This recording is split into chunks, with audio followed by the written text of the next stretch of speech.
Hola a todos y bienvenidos a Biblioteca Resumida. Aquí encontrarás los mejores resúmenes de libros, perfectos para aquellos que aman la lectura, pero que no siempre tienen el tiempo para leer cada página. Si te gusta el contenido, no olvides suscribirte al canal para no perderte ningún resumen. Vamos a empezar. Resumen de obediencia a la autoridad. El experimento Milgram de Stanley Milgram. Prólogo. La idea surgió en un momento histórico. 3 meses después de que Adolf Eichmann fuera condenado por crímenes contra la humanidad. Stanley Milgram, joven psicólogo social, sintió que no podía limitarse a juzgar desde la teoría. Tenía que ver, medir, someter a prueba la obediencia. Se preguntó si Eichmann, y miles como él, eran realmente monstruos o simplemente ciudadanos normales que obedecían órdenes. ¿Qué pasaría si se eliminaban del escenario político, militar o ideológico, y se ponía a prueba esa obediencia en un entorno científico, aséptico, casi banal? El experimento que diseñó en Yale no solo enfrentaría al sujeto con su conciencia, sino que lo haría sin amenazas, sin castigos, sin ideologías. Solo con una figura de autoridad y una víctima desconocida. Milgram recuerda cómo el experimento fue creciendo en complejidad, cómo las respuestas humanas lo desbordaban. Pronto se encontró con una verdad incómoda. Personas corrientes podían cometer actos de crueldad sin levantar la voz, sin sentir odio, simplemente por obedecer. Esta revelación lo obligó a revisar su mirada sobre la naturaleza humana. El libro nace de esa urgencia, no de una necesidad académica, sino de una inquietud moral, histórica y profundamente personal. Reconocimiento. Milgram rinde homenaje a la tradición que lo precede. Desde los trabajos pioneros de Boris Sidis en 1898 hasta los estudios de ASCH, Lewin, Sherry y Adorno, reconoce que su investigación no brota del vacío. Le influyeron Comfort, Bierstedt y Koestler, entre otros, cada uno con su enfoque sobre la autoridad y el comportamiento.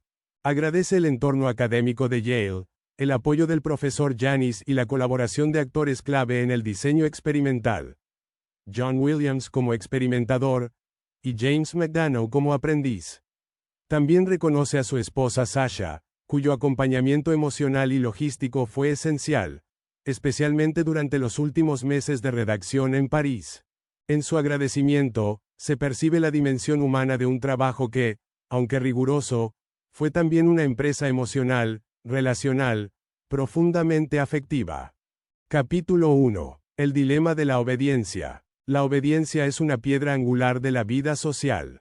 Desde las estructuras más simples hasta los regímenes totalitarios, existe una expectativa tácita de seguir órdenes.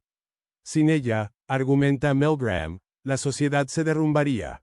Pero ¿qué ocurre cuando la obediencia choca con la conciencia moral? En los campos de concentración, millones de personas fueron exterminadas no por odio individual, sino por la eficacia de una estructura basada en la obediencia. La pregunta no es solo filosófica, sino práctica. ¿Cuánto puede uno obedecer sin traicionarse? Para explorarlo, Milgram ideó un experimento aparentemente inocuo. 2 participantes llegan a un laboratorio. Uno será enseñante, el otro, aprendiz. El experimentador explica que se trata de una investigación sobre memoria y castigo. El aprendiz es atado a una silla, se le conecta un electrodo en la muñeca. Cada vez que cometa un error, el enseñante deberá aplicar una descarga eléctrica, aumentando el voltaje con cada equivocación. Lo que el enseñante no sabe es que el aprendiz es un actor, y las descargas son falsas. Lo real es el conflicto psicológico del enseñante, que siente las súplicas, los gritos, los lamentos. A los 75 voltios, el aprendiz gruñe. A los 120, se queja verbalmente. A los 150, exige ser liberado. A los 285, grita con desesperación. El drama se intensifica. Por un lado, el sufrimiento evidente de otro ser humano. Por el otro, la autoridad tranquila, racional, implacable del experimentador, que con frases simples, el experimento exige que continúe, mantiene al sujeto en su rol. Muchos protestan, dudan, se angustian. Pero la mayoría continúa. Incluso aquellos que consideran inmoral lo que hacen, no logran desobedecer. La obediencia, descubrió Milgram, no se reduce a la maldad. Muchas veces es la ausencia de acción, la incapacidad de traducir los valores en actos concretos. En este contexto, la maldad no es estridente. Es silenciosa, metódica, banal. Milgram concluye que el experimento revela la existencia de mecanismos psicológicos que desconectan a la persona de sus actos. La delegación de responsabilidad, el lenguaje técnico, el contexto institucional, todo conspira para anular la capacidad moral del individuo. Muchos sujetos justificaban su obediencia diciendo, yo solo cumplía órdenes, la misma frase que resonó en Nuremberg. La obediencia se convierte así en un fenómeno socialmente estructurado, no en una falla individual. Capítulo 2. Método de investigación. Para que la experiencia fuera significativa, el diseño debía ser simple, pero contundente. La situación debía generar una tensión clara entre dos fuerzas: la orden de castigar, y la empatía con quien recibe el castigo. Se optó por la descarga eléctrica porque era fácil de comprender, fácil de simular y encajaba con el contexto del laboratorio. Se seleccionaron participantes de distintos niveles educativos y ocupacionales: empleados postales, técnicos, profesores, comerciantes, obreros, todos reclutados con anuncios en periódicos locales. Recibían una compensación modesta y acudían al laboratorio sin saber que formarían parte de un estudio sobre obediencia. Así se garantizaba la diversidad y la autenticidad de la muestra. El entorno era clave. El laboratorio estaba en Yale, una institución prestigiosa. El experimentador vestía bata gris, tono neutro pero profesional. El aprendiz era un hombre mayor, de apariencia amable, elegido por su capacidad de despertar simpatía. El generador de descargas era un panel impresionante. 30 interruptores que iban de 15 a 450 voltios, con etiquetas progresivas como descarga ligera, descarga intensa, y finalmente, XXX. Al comenzar, al sujeto se le administraba una descarga real de 45 voltios para dar verosimilitud a la situación. A partir de ahí, todo sería teatro. Pero el sujeto no lo sabría. El procedimiento se explicaba como un estudio sobre castigo y memoria. El sujeto se convertía en enseñante, por sorteo, amañado, claro, y se le pedía leer pares de palabras.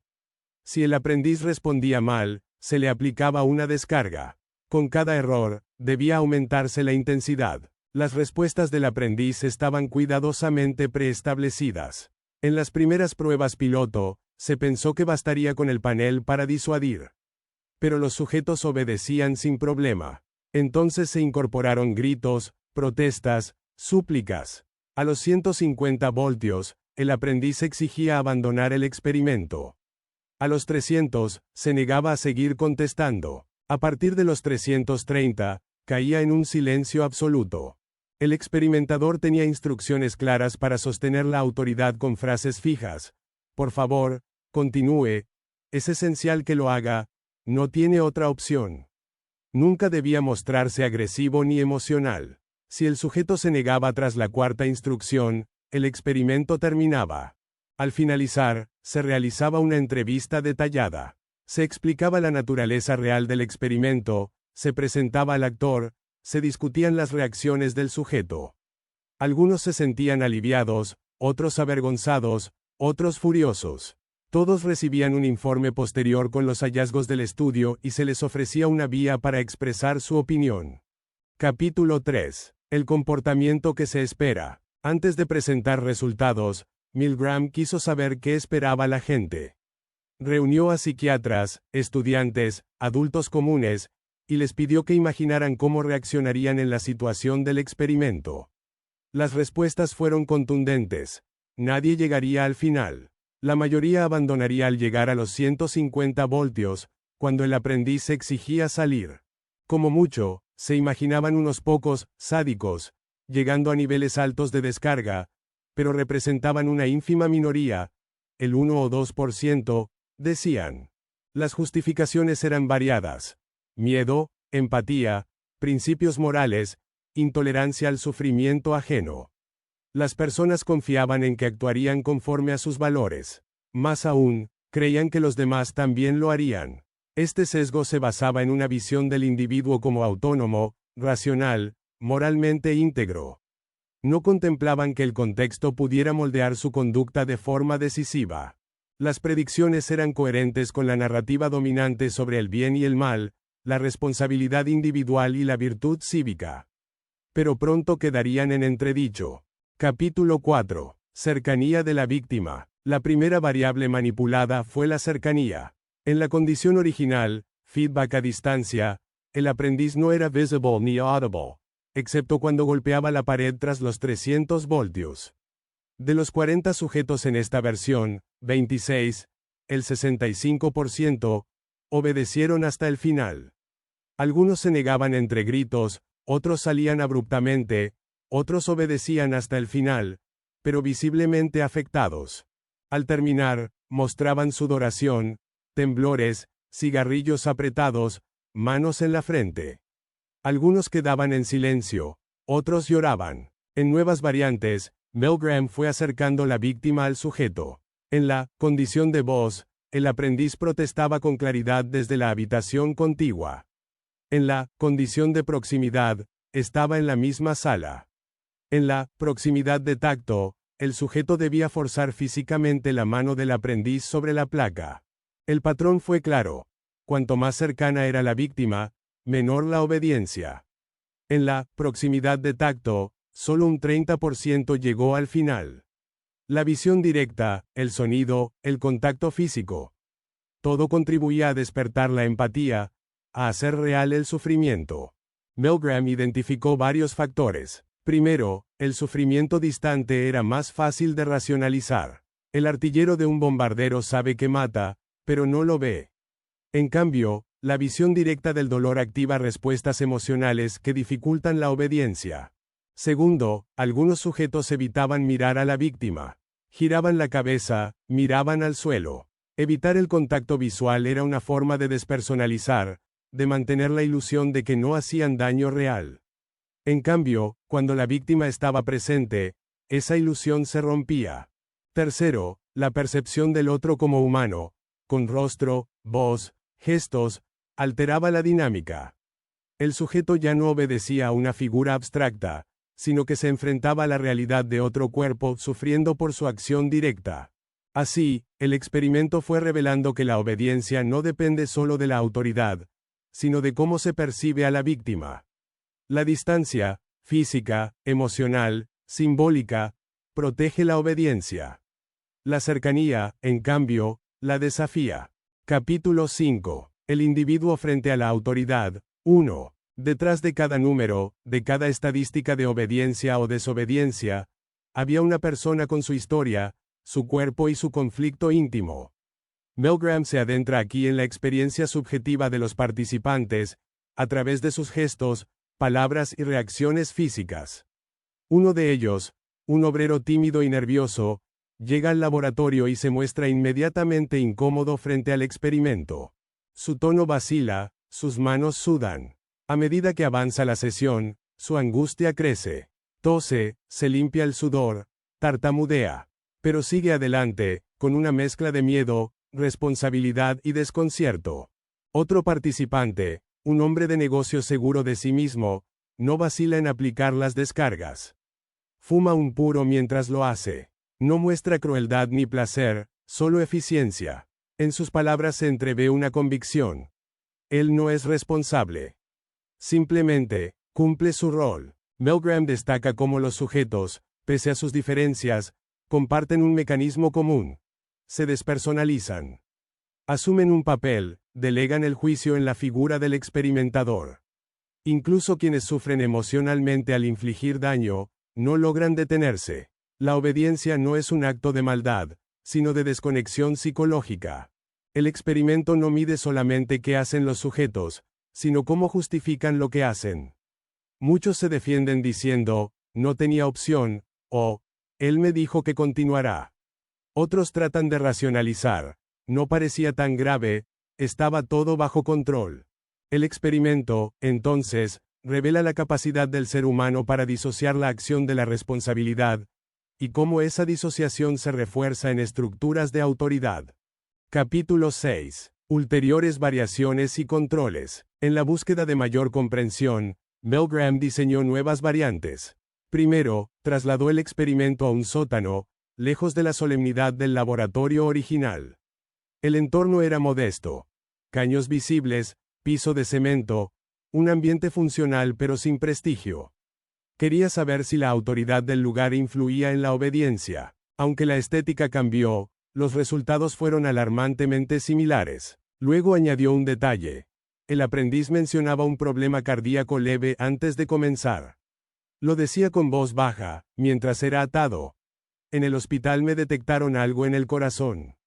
¿Estas descargas son peligrosas? El experimentador respondía con seguridad. No causan daño permanente. Este nuevo elemento pretendía estimular la empatía, ofrecer una salida moral al sujeto. Sin embargo, muchos continuaban igual. En otra variante, se ofrecía libertad total al sujeto para elegir el nivel de descarga. No había órdenes, solo una instrucción. Usar el generador como considerara oportuno.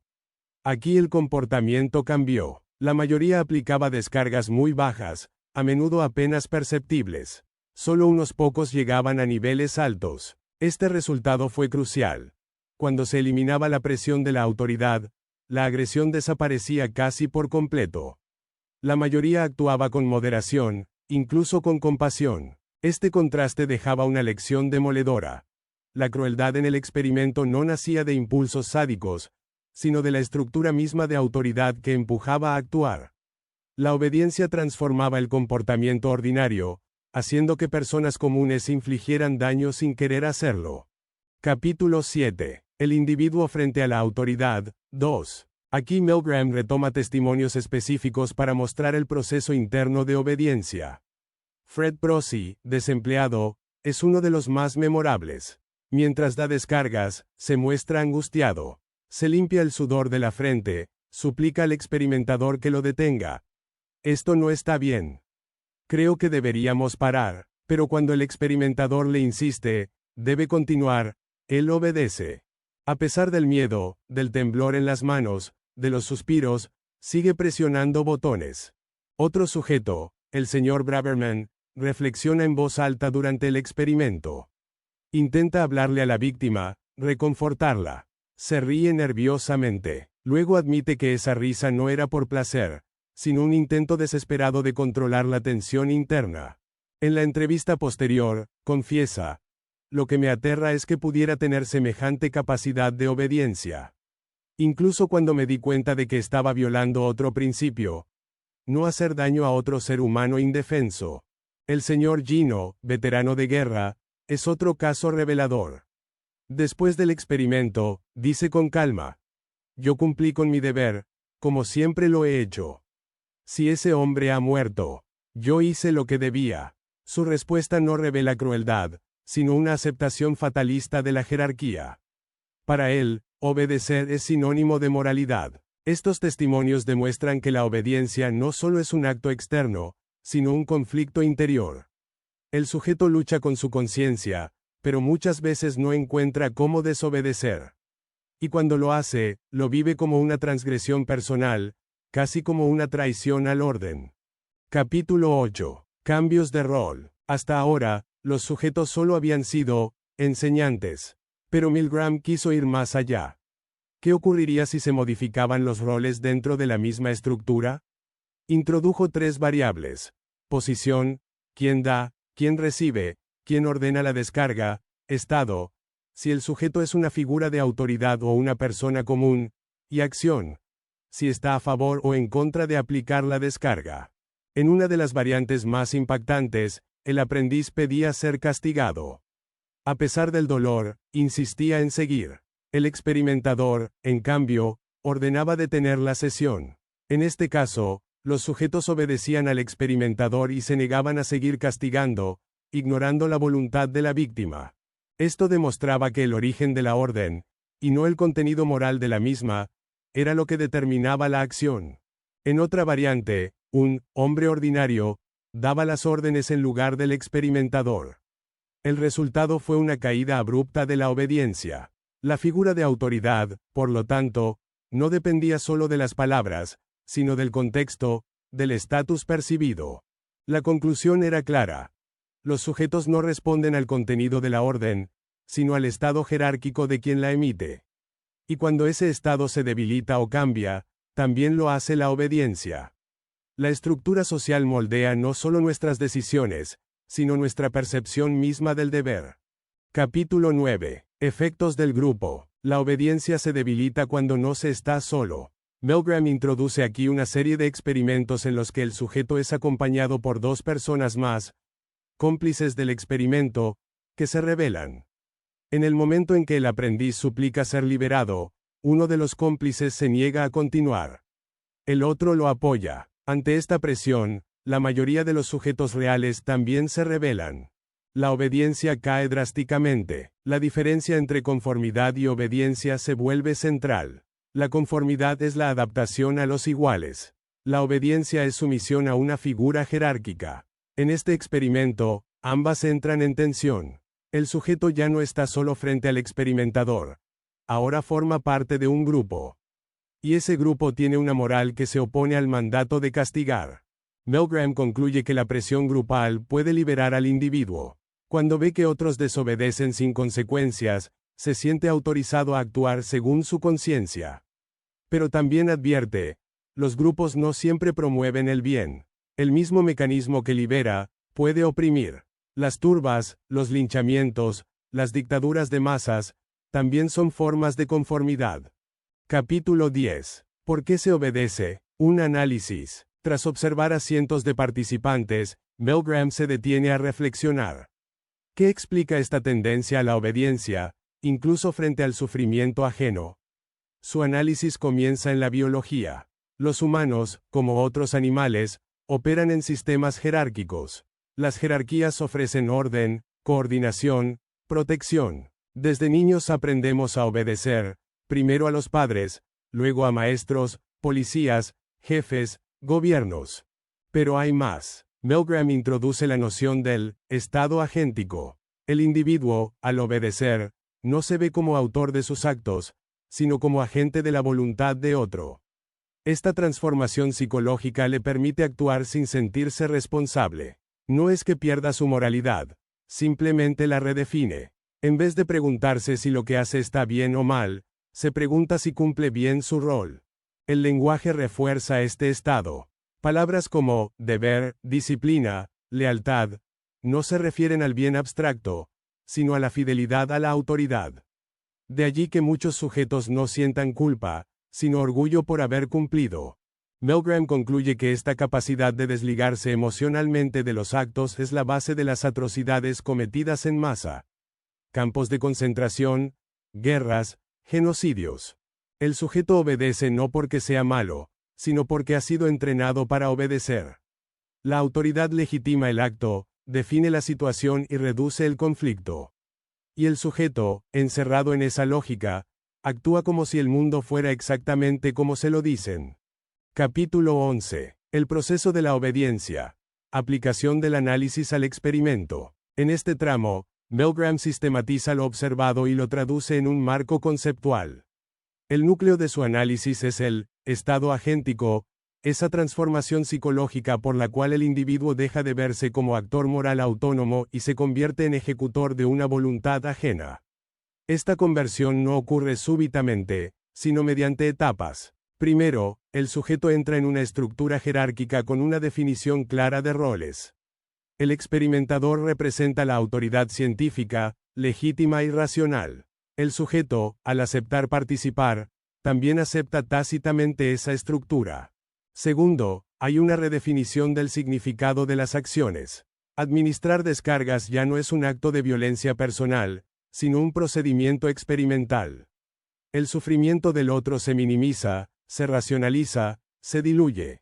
Tercero, surge el proceso de neutralización moral. El sujeto traslada la responsabilidad. Yo solo cumplo órdenes. Esta externalización alivia el conflicto interno. Si el experimentador lo ordena, y la institución lo respalda, entonces no es necesario cuestionar. Milgram describe cómo estos procesos no son únicos del experimento. Se replican en contextos sociales amplios, desde oficinas burocráticas hasta sistemas militares. Y lo más perturbador, no necesitan una ideología extremista para operar. Basta una estructura jerárquica legitimada. Capítulo 12. Tensión y desobediencia. La desobediencia no surge del juicio moral sobre el sufrimiento, sino de un fenómeno más primitivo, la tensión. Milgram observa que la mayoría de los sujetos obedientes atraviesan un estado emocional intenso. Tiembla su cuerpo, sudan, balbucean, ríen con nerviosismo. La ansiedad es palpable. ¿Por qué no desobedecen si sufren? Porque existen mecanismos para disipar esa tensión sin romper con la autoridad. Negar el daño real, racionalizar la conducta, minimizar el papel propio. La estructura jerárquica ofrece válvulas de escape que permiten al sujeto continuar sin colapsar. Solo una minoría logra desobedecer. Y lo hace después de un proceso interno. Primero duda, luego expresa disenso, más tarde amenaza con detenerse y finalmente se rebela. Es un acto afirmativo, no pasivo. La desobediencia exige romper un contrato implícito, desafiar la figura que organiza la situación. Y eso tiene un precio psíquico. El sujeto siente que ha traicionado algo, que ha fallado al sistema, incluso cuando ha actuado moralmente. Milgram introduce una fórmula simbólica para describir el equilibrio entre tensión, obediencia y desobediencia. No se trata de matemática, sino de una metáfora de las fuerzas internas. Si la tensión neta, una vez descontados los mecanismos que la resuelven, supera la fuerza que sostiene la obediencia, entonces el sujeto se libera. Capítulo 13. Una teoría alternativa. ¿Constituye la agresión su clave? Una visión común sostiene que los sujetos obedecen porque disfrutan haciendo daño, porque liberan impulsos sádicos. Milgram discute esta hipótesis con profundidad. Según la teoría freudiana, la agresión es parte del aparato psíquico, reprimida por el superyo y el ego. Bajo ciertas condiciones, como la guerra, puede emerger. ¿Acaso el experimento funciona como un catalizador de esa agresión? Milgram rechaza esta idea. La mayoría de los sujetos no muestra placer, sino angustia. Si fueran sádicos, no se justificarían, no temblarían, no buscarían excusas. Más aún, cuando se les da libertad para elegir el nivel de castigo, la mayoría aplica niveles mínimos. Esto indica que la violencia no es su impulso primario. La clave no está en los deseos individuales, sino en la relación estructural con la autoridad. El sujeto se siente obligado a actuar, no motivado por el daño en sí. Incluso aquellos que expresan desagrado por lo que hacen, siguen obedeciendo. El motor no es la agresión, sino la sumisión. Milgram enfatiza que reducir la obediencia al sadismo es una forma de negar su universalidad. Si el problema fuera la maldad individual, bastaría con identificar a los malvados. Pero el experimento muestra algo más inquietante. Personas normales, sin odio, sin placer en la violencia, pueden convertirse en agentes del sufrimiento cuando una autoridad los dirige. Capítulo 14. Problemas de método. Las críticas no tardaron en llegar. Algunos psicólogos rechazaron los resultados por contradecir su visión de la naturaleza humana. Los americanos no se comportan así, dijeron. Otros objetaron que los sujetos no eran representativos, o que no creían que las descargas fueran reales, o que el experimento no podía generalizarse. Milgram responde con datos. Los participantes provenían de diversos estratos sociales. Aunque algunos dudaban de la autenticidad del aparato, la mayoría actuaba como si fuera real, con reacciones fisiológicas intensas. Además, la lógica del experimento es estructural. No busca reproducir la vida, sino aislar un proceso universal. En ese sentido, funciona como un microscopio social. La crítica más profunda, sin embargo, es ética. ¿Era lícito someter a los sujetos a semejante tensión? Milgram admite la controversia, pero se defiende. Ninguno sufrió daño duradero, todos fueron informados al final, y muchos manifestaron que la experiencia los había transformado positivamente. Pero reconoce que el malestar fue real y que debe considerarse con seriedad. Capítulo 15. Epílogo. Milgram reflexiona sobre el alcance de su hallazgo. La obediencia no es un defecto de ciertas culturas ni una patología de épocas oscuras. Está incrustada en la estructura misma de la sociedad. Sin autoridad, no hay orden. Pero con autoridad ciega, el orden se vuelve amenaza. Cita episodios históricos. El exterminio indígena, la esclavitud, la guerra de Vietnam. Todos fueron posibles no por odio masivo, sino por sistemas de obediencia bien engrasados. Incluso en democracias, la autoridad puede llevar al horror, si no se cuestiona. El experimento, dice Milgram, no trata solo del pasado. Es una advertencia viva. El conflicto entre conciencia y autoridad seguirá existiendo mientras haya humanos organizados. Lo crucial es reconocerlo, estudiarlo, hablar de él. Solo así, tal vez, podamos actuar diferente cuando llegue el momento.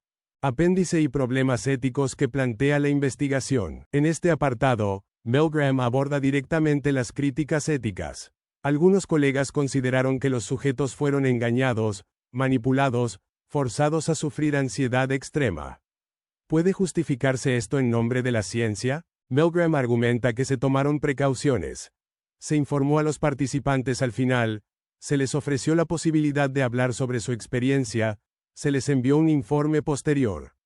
Más aún, muchos agradecieron la oportunidad. Algunos dijeron que habían aprendido sobre sí mismos, que la experiencia los fortaleció. No obstante, el dilema persiste. ¿Cuánta tensión puede tolerarse en nombre del conocimiento? Milgram reconoce que su experimento rozó los límites. A pesar de los cuidados, no fue una experiencia neutral. Hubo angustia, lágrimas, culpa.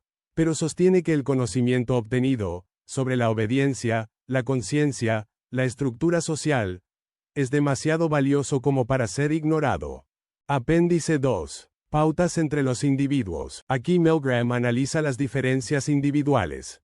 No todos obedecen, ni todos desobedecen igual. Algunos dudan desde el inicio, otros nunca titubean.